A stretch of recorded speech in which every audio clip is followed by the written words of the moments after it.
Лидерската средба, која неодамна ја најави премиерот Христијан Мицковски, засилено се подготвува. На неа треба да се разговара за укинувањето на пражинската влада, но и за други прашања.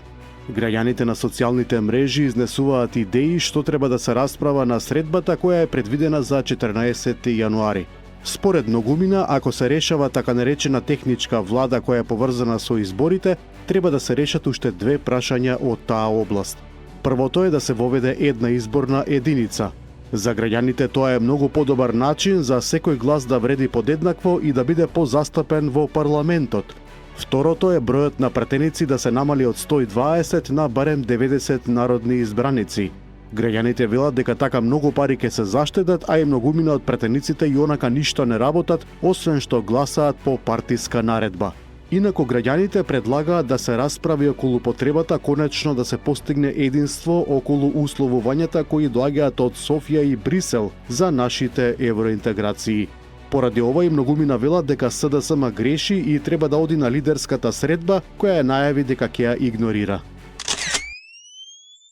Во 4 општини Гостивар, Врапчиште, Маврово Ростуше и Центар Жупа вчера се одржаа повторените локални избори за градоначалник. Според податоците на Државната изборна комисија, во Гостивар победи Вајлбон Лимани од коалицијата предводена од ДУИ со освоени 14.519 гласа, пред Невзат Бејта од Влен, кој доби 7.174 гласа.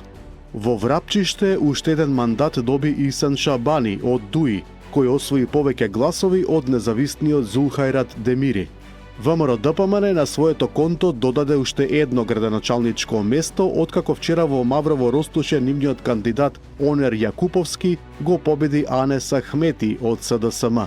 Во Центар Жупа за единствениот пријавен кандидат Аријан Ибраим од Демократска партија на турците во Македонија гласале 973 жители. Антикорупцијскиот тим на СДСМ денеска објави нов случај за сомнителни тендери. Јон Фрчковски, член на извршниот одбор, објави дека фирмата Pyramid Building Solutions од 2022 година во општините под контрола на ВМРО ДПМН добила 51 тендер во вредност од 16 милиони евра. Според објавата од СДСМ, оваа фирма само од општина Аеродром добила 22 тендери, а од Газибаба 10. Од опозицијската партија кажаа дека последниот тендер што го добила оваа фирма е од декември 2025 година во вредност од 320.000 евра, и тоа од град Скопје, веднаш по седнување на Орце Ѓоргиевски во фотелјата. Од СДСМ побараа јавното обвинителство, финансиската полиција, ДКСК да не молчат и да превземат нешто. Владеачкиот ВМРО ДПМН ги отфрли обвинувањата што денеска ги изнесе СДСМ за наводна тендерска пирамида, вредна 16 милиони евра, оценувајќи ги како неосновани политички конструкции без ниту еден конкретен доказ. Од владеачката партија порачаа дека сите јавни набавки во општините и во град Скопје се спроведуваат согласно Законот за јавни набавки преку транспарентни и јавно објавени постапки, достапни за проверка од сите надлежни институции. СДСМ продолжува со старата матрица на шпекулации без факти и без докази. Сите јавни набавки се спроведени законски и транспарентно, соопшти од ВМРО ДПМН, и порачаа дека ваквите пресконференции се обид за дефокус од реалните проблеми и одговорностите на СДСМ од минатото. Предлог законот за заштита од пушење е објавен на електронскиот национален регистар на прописи. Ова го соопшти Министерството за здравство, додавајќи дека сите заинтересирани граѓани и организации можат да учествуваат во јавната расправа пред неговото усвојување. Намерата со новиот закон не е казнување, туку превенција, јавно здравје и заштита на најранливите категории граѓани, истакна министерот за здравство Азир Алиу, додавајќи дека целта на новите законски измени е воспоставување контрола врз појавата и ширењето на новите тутунски и никотински производи, особено нивната агресивна промоција и лесна достапност. Во меѓувреме веќе се отвори дебатата на граѓаните преку социјалните мрежи.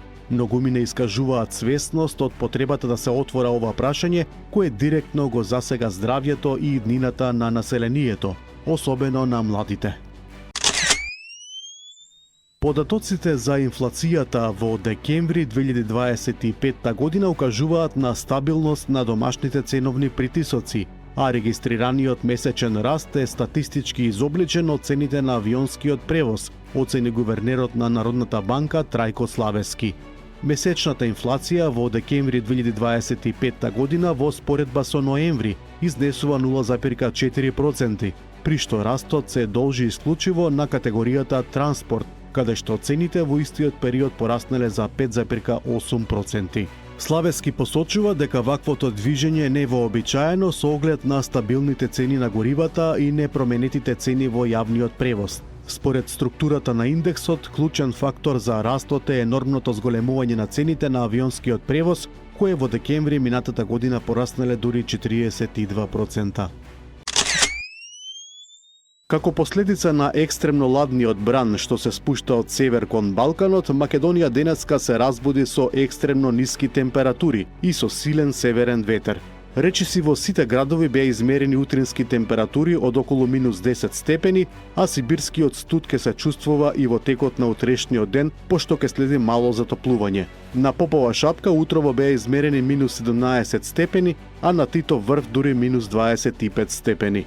Во Гевгелија, која е вообичаено најтопол македонски град, температурата се спушти до -4, а Скопјани се разбудија на -7 степени.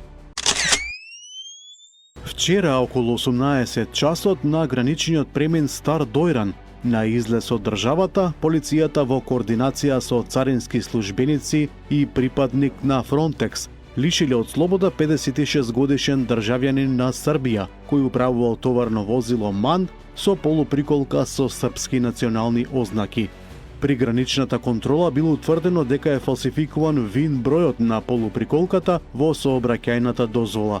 При извршен преглед пак во полуприколката со помош на специјален уред ендоскоп пронајден е скриен бункер во кој се пронајдени вкупно 5050 штеки, од кои 800 штеки обични цигари и 4250 штеки електронски цигари.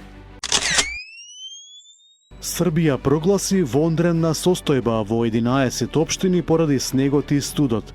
Илјадници домакинства останаа без електрична енергија.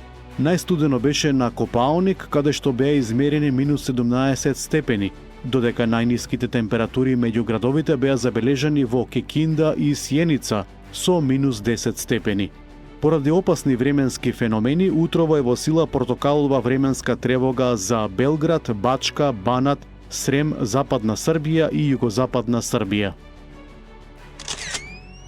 Бугарија пак влегува во политичка криза. Вратен е мандатот за формирање на влада кој го додели претседателот Румен Радев.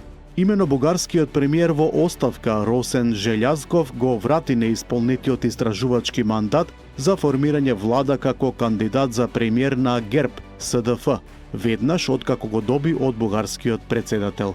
Инаку што во петокот претседателот на ГЕРБ Бојко Борисов изјави дека ќе го вратат мандатот. Се очекува Радев да го додели мандатот на друга партија, но од Желјазков веќе се зборува за нови избори и тој кога го врати мандатот го посочи 29 март како датум за ново гласање во Бугарија. Тој рече дека кризата не треба да се претвори во политичка и институционална. Руската енергетска компанија Газпром, која е под санкции на САД и не испорачува енергенси во државите од Западна Европа, предупредува дека европските држави можат зимава да се соочат со недостиг на газ. Според нив, нивото на пополнетост на подземните складишта за газ во Европа е значително пониско во споредба со претходните години. Ако европските земји продолжат со истата стратегија, ризиците за стабилно снабдување и ценовна нестабилност ќе се зголемат, порачуваат од Газпром. Енергетски аналитичари предупредуваат дека комбинацијата од намалени резерви, висока потрошувачка и геополитички тензии може повторно да доведе до ценовни шокови, особено во индустрискиот сектор и кај домакинствата. Британски официјални представници започнале разговори со Германија, Франција и други земји за планови што би можеле да вклучуваат испраќање британски војници, воени бродови и авиони за заштита на Гренланд од Русија и Кина. Ова го пренесува весникот Телеграф и се случува во време кога американскиот претседател Доналд Трамп постојано повторува дека сака да го превземе огромниот остров. Британската министерка за транспорт Хајди Александар изјави за Sky News дека дискусиите за тоа како да се одбие рускиот претседател Владимир Путин на Арктикот се рутински. Полицијата во американскиот град Минеаполис соопшти дека најмалку 30 лица се уапсени, обвинети и ослободени за време на демонстрациите во центарот на градот. Ова се случува неколку дена откако агент на службата за имиграција и царина застрела и уби жена во градот. При протестите еден полицаец претрпел полесни повреди откако луѓето фрлале снег, мраз и камења кон полицајците, како и кон полициски возила. Полицијата соопшти дека најмалку 30 лица се приведени. Инаку низ САД се одржаа серија протести поради убиството на Рене Гуд во Минеаполис на 7 јануари. Демонстранти се собраа и пред Белата куќа, носејќи транспаренти и повикувајќи на промени и поголем надзор врз имиграциската и царинската служба. Во протестите во Иран, што почнаа пред 2 недели, убиени се повеќе од 500 демонстранти и 50 на припадници на безбедносните сили. Ова е соопштено од групата за човекови права со седиште во САД. Официјален Техеран се уште не објавил број загинати. Иран го обвини САД за организирање и поттикнување на протестите, а претседателот на иранскиот парламент се закани дека во случај на американски напад врз Иран, тие ќе возвратат и сите американски бази и бродови ќе бидат нивна легитимна цел. Американски експерти за Иран сметаат дека малку е веројатно оти протестите може да ја соборат иранската влада. Претседателот Трамп во објава на социјалните мрежи напиша: "Иран гледа кон слободата можеби како никогаш досега. САД се подготвени да помогнат." Претседателот на САД Доналд Трамп и предложи на Куба да склучи договор со Вашингтон, бидејќи повеќе нема да добива нафта од Венецуела. Венецуела е најголемиот снабдувач на нафта на Куба, но откако американските воени сили го заробија претседателот Николас Мадуро, Трамп изврши притисок врз привремената претседателка која сега испраќа венецуелската нафта во САД. За Куба губењето на венецуелска нафта е катастрофално. Помеѓу јануари и ноември минатата година Венецуела испраќала просечно 27.000 барели дневно на островот, покривајќи околу 50% од потребите на Куба. Кубанскиот министер за надворешни работи Бруно Родригес истакна дека Куба има право да увезува нафта од која било земја и ги обвини САД за криминално однесување, што го загрозува светскиот мир.